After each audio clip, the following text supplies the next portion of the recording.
ادھر لاہور سے ایک بی بی شاید وہ آئی ہو، میرے پاس آئی، موبائل کھول کے مجھے بتاتی ہے سلفی صاحب یہ تعویذ ہے۔ میں آپ کو فارمولہ بتانے لگا ہوں، ان چیزوں کا توڑ بتانے لگا ہوں۔ وہ تعویذ اس نے تصویر کھینچی ہوئی، کہتی میرے شوہر کوئی مسئلہ تھا، اس کو اس کا دوست، حالانکہ ہم ان چیزوں کو نہیں مانتے، اس کا دوست کسی کے پاس مجھے لے گیا، اس کو لے کر گیا تو جیسے ہی وہ اس پر بیٹھا، اس نے کوئی ایسا عمل کیا، ایک دم ایک مٹی کی دھول سی اڑی ہے، تو اس کے سامنے یہ آ کر تعویذ گر گئے۔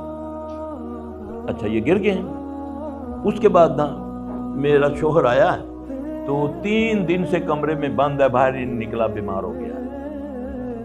ٹھیک۔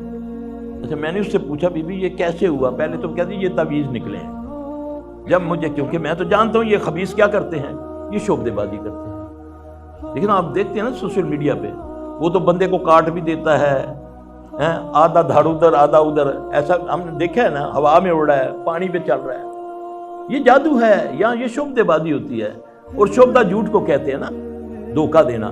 اب یہ بدبخت جو کیا کرتے ہیں، جب آپ گھروں میں یہ بلاتے ہیں نا ان لوگوں کو، ان میں 100% یہ حرام دادے جھوٹے ہوتے ہیں۔ اپنے اس سے اب تو گھر سے تعویذ نکال دیں گے، شعبدے بازی کریں گے، اپنے آپ کی برقع پکڑا، خالی آج دیکھو کچھ نہیں ہے، یہ تعویذ آ گیا۔ اب ہمارا ایمان تو گیا، ختم ہو گیا، اب اس نے آپ کے دماغ کو پکڑ لیا۔ اب میں نے بولا بی بی تعویذ تو نکلا، تو اس کے بعد تمہارا شوہر جو ہے بیمار ہو گیا۔ حالانکہ جب جادو آن ہو جاتا ہے اور نکل آتا ہے تو اس کے بعد تو بندہ ٹھیک ہو جاتا ہے۔ کہتی پہلے اس نے پیسے نہیں لیا، اب وہ کہہ رہا کہ پہلے 25,000 دو، پھر اتنے بکرے دو۔ میں نے بولا اس بدبخت نے تیرے خاوند کو اپنی زبان سے اثر کیا، یہ تو اس نے شعبدہ دکھایا، جیسے بھی ہے وہ سامنے آ گئے تعویذ۔ اس کے بعد اس نے اس کے ذہن میں ڈالا کہ بس تو تے مر جانا ہو، تیرا تو کاروبار تباہ ہو گیا، تیری تو بیوی نس جائے گی۔ جی اب وہ اس کا دماغ اس نے بنا دیا، اس نے دماغ پر لے لیا، وہ بیمار وہ پہلے تھا، پریشان وہ پہلے تھا، اب اس بدبخت نے اس کو پریشان کر دیا، اب وہ لیٹ گیا۔ حالانکہ جادو کا اصول کیا ہے، نبی پر صلی اللہ علیہ وسلم پر جادو ہوا، جب جادو نکلا آپ ٹھیک ہو گئے۔ دربن کے کنویں سے جادو لایا گیا، اس پر پڑھا، اس کو اثر ختم کیا، آپ صلی اللہ علیہ وسلم ٹھیک ہو گئے۔ جادو کا اصول ہے کہ جب وہ سامنے آ جاتا ہے تو وہ ختم ہو جاتا ہے، اور کچھ جادو ہیں جو نہیں سامنے آتے، لیکن اللہ کی کلام سے اس کا اثر ختم ہو جاتا ہے۔ یہ میرا ایمان ہونا چاہیے۔ بعض لوگ کہتے ہیں جی جادو کا علاج جادو سے ہوتا ہے، اور بدبختو ظالموں، حق آتا ہے اور باطل مٹ جاتا ہے۔ یہ باتیں کہہ کر مسلمان بھی اتنا کمزور ہو گیا ہے، نہیں جی نہیں جادو کا توڑ، کیونکہ لوہے لوہے نو کٹ دینا۔ تو ہمارے لیے تو نبی صلی اللہ علیہ وسلم کی سے بڑھ کر دلیل کون سی ہے؟ آپ پر جادو کیا یہودیوں نے، اور آپ کو شفا کس سے ہوئی؟ فلق ناس سے، بسم اللہ الرقیق من کل شیء یؤذیک، یہ جبرائیل نے پڑھا دم، اللہ نے شفا دے دی۔ یہ قیامت تک کے لیے پوری امت کو اجازت ہے، لیکن میں جو ہوں میں نہیں کرنا، کیونکہ میں وہ نہیں ہوں۔ وہ بنو نہ، تجھے کس نے روکا ہے؟ چھوڑو نہ یہ ساری برائیاں، اللہ مدد کرے گا تمہاری۔ تو اس لیے یہ باتیں جو ہیں یہ میں اس لیے بتاتا ہوں کہ اللہ تم لوگوں کو آزمائشیں آتی ہیں، لیکن صبر سے، بے صبری میں تمہارے کام خراب ہوتے ہیں۔ دیکھیں اللہ سے بڑھ کر کون ہے قوت والا؟ اللہ کیا کہتا ہے، اس بات کو آپ سمجھیں۔ اللہ فرماتے ہیں وَاذْكُرُونِي أَذْكُرُكُمْ، تم مجھے یاد رکھو، میں یہ اللہ کہہ رہا ہے نا، تو اللہ کو یاد رکھنا کیا ہے؟ تسبیح پکڑے، سبحان اللہ سبحان اللہ سبحان اللہ۔ اللہ کو یاد رکھنا ہے کہ میں جھوٹ بول رہا ہوں، اللہ مجھے دیکھ رہا ہے، سن رہا ہے، نوٹ کر رہا ہے۔ اس کو اللہ کو یاد رکھنا۔ میں کسی کو دھوکہ دے رہا ہوں، اللہ کو یاد رکھ رہا ہوں کہ یہ دھوکہ میں اپنے آپ کو دے رہا ہوں۔ یہ ہے اللہ کو یاد رکھنا۔ وہ تو تسبیح ہے، وہ اللہ کی صفات، اللہ کی صفت ہے، اللہ کی تسبیح ہے جو میں بیان کرتا ہوں، جو پڑھ رہا ہوں۔ لیکن اللہ کو یاد رکھنا یہ ہے کہ میں جو کر رہا ہوں میرا اللہ اس کو دیکھ رہا ہے، مجھ سے اللہ اس کا پوچھے گا۔ میں اس سے بچنا ہے کہ اللہ تعالیٰ مجھے ایسا عمل کروا دے کہ جس سے میں سوال تو کرے اور میں جواب دے سکوں، نعوذ باللہ، اللہ بغیر حساب کے ہمیں لے جانا۔ یہ اس فکر میں رہو۔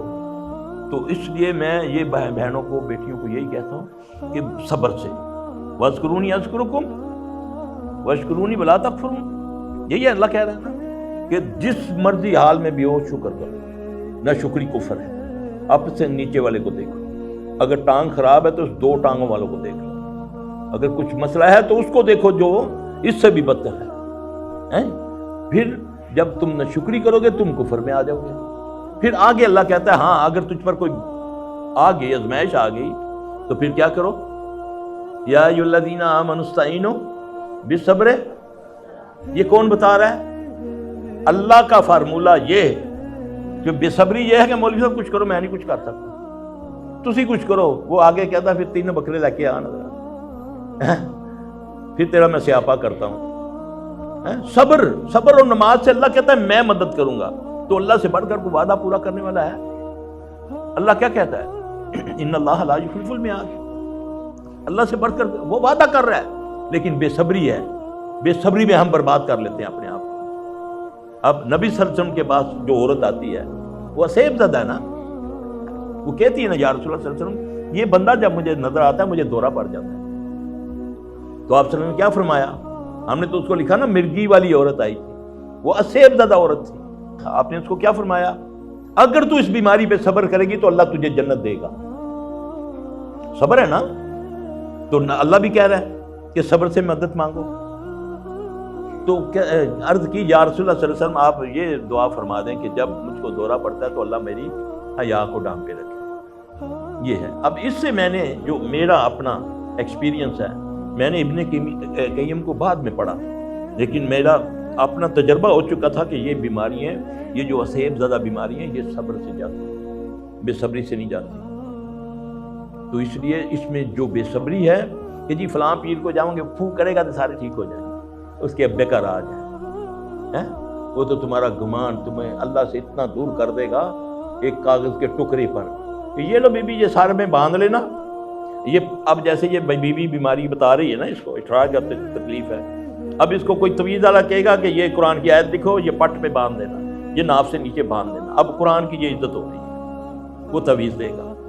اس کا علاج ہے، قرآن ہے، سورہ شمس پڑھو، اجوائن کالی مرچیں ہیں وہ کھاؤ، ٹھیک ہے، اپنا جو ضرورت جسمانی ضرورت میاں بیوی کی اس میں وہ دعا پڑھو، اللہ ٹھیک کر دے گا۔